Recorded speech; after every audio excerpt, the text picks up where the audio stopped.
Блог во 8 часот во Македонија наутро го започнуваме со гостување. Интересна тема, родова еднаквост на работното место, конференција која што ќе се случува. Зошто е толку значајна оваа конференција со Марија Ристовска, која што е раководителка на Алијансата за родова еднаквост на работното место. Добро утро. Добро утро. Ви благодарам на поканата. Марија, зошто е значајна толку оваа конференција? Што ја прави поинаква од другите? Оваа конференција е значајна бидејќи како за разлика од другите конференции не зборуваме само за трендови. Најчесто нели кога одите на конференција се зборува ова ќе следува, ова се случува во светот и така натаму, кај нас се зборува за реални бизнис предизвици, бидејќи самите говорници се домашни и се лидери во домашни компании, каде што секојдневно се соочуваат со бизнис предизвици во овие времиња во кои што живееме. Така да генерално тоа е основната разлика, не е само инспиративна, туку и навистина се учи конкретни практични работи. Ајде, практични работи, тоа значи дека на иста позиција мажите и жените не заработуваат исто? Па да. Не се исто третирани? Да, има бројни истражувања. Не ист односот?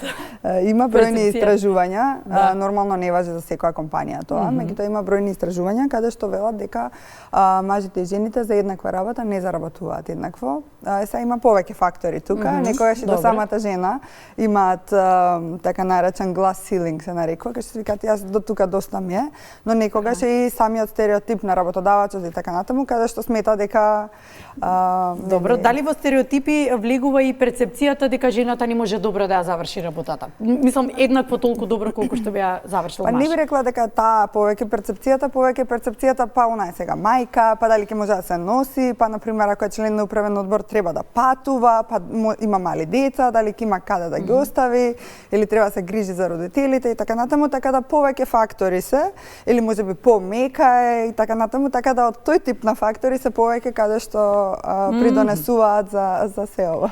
Три сегменти ви се клучни, велите три сегменти се клучни за современо лидерство. Кои се тие? Money, Mind, Influence, намерно на англиски ја крстивме, инаку на македонски би било пари, ум и влијание. Намерно ги земавме овие теми, бидејќи се оние теми кои што се испреплетуваат без разлика од која индустрија доаѓате и од која компанија доаѓате и колкава е големината на вашата компанија.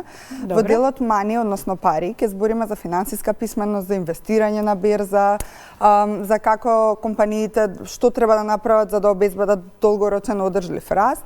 Понатаму кај Mind, односно кај ум, делот ќе збориме како да препознаете и спречите бурнаут, односно исцрпеност од работа, колку е важен сонот за продуктивноста на работното место и други интересни теми кои што навистина не се доволно, би рекла, не се доволно разговарани, и особено заради тоа што во денешно време не се очекува од лидерите само да испорачаат добри финансиски резултати, туку се очекува и да бидат и добри лидери, да го задржат тимот и така натаму. Уште само третата тема, поради тоа ја вклучивме и третата тема, тоа е influence, односно влијание. Ја нарековме влијание и лидерство, бидејќи некако се поврзани тие теми. Таму ќе се зборува исто како да се гледаат пречките како можности, како да се работи на себе и да се биде добар лидер, бидејќи современото лидерство знаеме дека не е исто како што било во минатото, односно самиот авторитет сам по себе повеќе не функционира. И тоа како треба да се зборува за лидерството и за тоа како да се истапи да ништо да не ни представува пречка, односно нашата перцепција да не биде дека нешто е пречка, но се повеќе се зборува за менталното здравје, за исцрпеноста.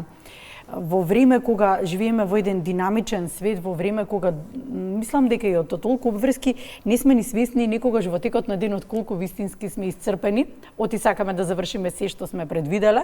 Свесни ли се компаниите дека работниците живеат еден таков начин на живот? До пред неколку години темата поврзана со well-being на вработените, односно со добро, како би се превела, со благосостојба, во добро состојба да се чувствуваат на работното место. Се извинувам, беше само уште една дополнителна, би рекла, HR иницијатива или иницијатива на оддел на човечки ресурси, беше како супер е да се има, супер е ќе направиме еден team building годишно и така натаму. Но како што се изменја нели со текот на година годините со недостатокот на одливот на кадар, недостаток на квалификуван кадар и со сите овие непредвидливи работи што се случуваат околу нас, навистина компаниите полека но сигурно сваќаат колку е битно да се грижат за своите вработени со цел за да ги задржат и нели да бидат среќни, кога се среќни тие подобро перформираат, така да се повеќе и повеќе компаниите не го гледаат како нешто што е добро да се има, туку како нешто што станува суштинско, односно што треба всушност да се интегрира во стратегијата и во работењето и сега веќе имаат и цели тимови кои што се грижат за благосостојбата на вработењето. Добре, вие комуницирате со компаниите, баш ме интересира мислењето на тие кои што се челници на компаниите, лидерите. Била стара и останала секој е заменлив. Како е состојбата сега? Вистина ли се уште се во истото расположение дека секому може да му се најде замена? Или се вложува да се задржи работникот, особено ако има вештини кои што и тоа како придонесуваат повеќе за подобрување и на придобивката. Добра е да не само финансиски да зборуваме, туку и општо и за презентација на се она што прави компанијата, за изгледот на компанијата. Апсолутно. Не можам да зборам од име на сите компании, можам да зборам од име на партнерите и поддржувачите на ГЕА, кои што всушност самите се и пионири во ова, да речам, во Македонија и представуваат еден дел на пример на компании како треба да се постапуваат и всушност имаат и политики, на пример за флексибилно работно време, нели порано подоцна доколку некој треба да излезе за работа од дома, имаат наразлични политики за унапредување на пример ги праќаат вработените на академии, на конференции, така натаму. И ред други Така е, и ред други политики би рекла, тоа се викаат семејно одговорни политики за да се овозможи и на мажите и на жените, особено на оние што се родители, но сепак и на оние кои што не се, нели, за да можат да бидат попродуктивни, да не се грижат дома, нели што се случува или ако треба да излезат да однесат некого на лекар или било што, да не е никаков проблем. Така да краткиот одговор е дека како што спомнав и пред некое време, со оглед на одливот на кадарот, недостатокот на кадар, а особено недостатокот на квалификуван кадар, навистина се цени, односно почнува се повеќе да се ценат оние вработени и кои што се долга во компанијата, но и оние кои што навистина носат вредност во било која форма за компанијата. Колку е важна размената на искуства на овие настани? Компаниите да разменат искуства меѓу нив и дали го прават тоа отворено, дали си ги споделуваат искуствата?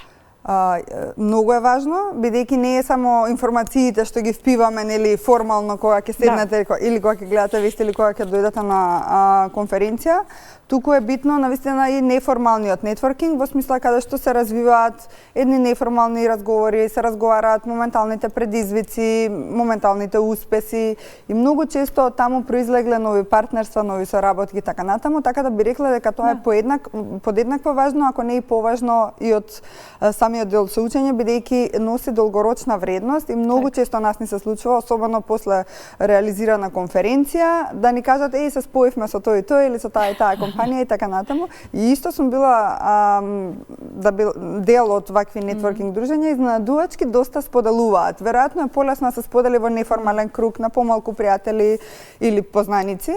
Така се споделуваат секакви информации. Не знам дали имало јавни повици за нешто, дали имале некаков проблем компаниите, дали имале некој успех, некоја награда, дефинитивно се зборува. Добро, тоа е убаво да се слушне, се руши стереотипот на конкуренција.